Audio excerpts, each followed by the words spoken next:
You ask Tiger to calculate. This deals with linear inequalities with one unknown. The final result is b equal or smaller than -1. Let's solve it step by step. Group all constants on the right side of the inequality.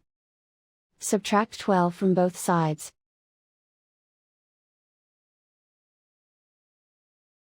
Simplify the arithmetic.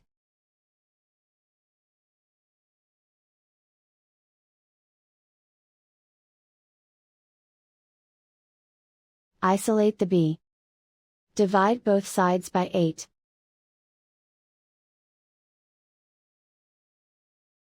Simplify the fraction.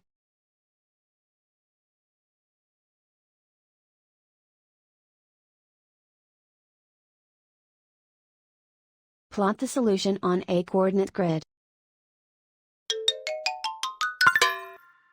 And so the final result is b equal or smaller than -1.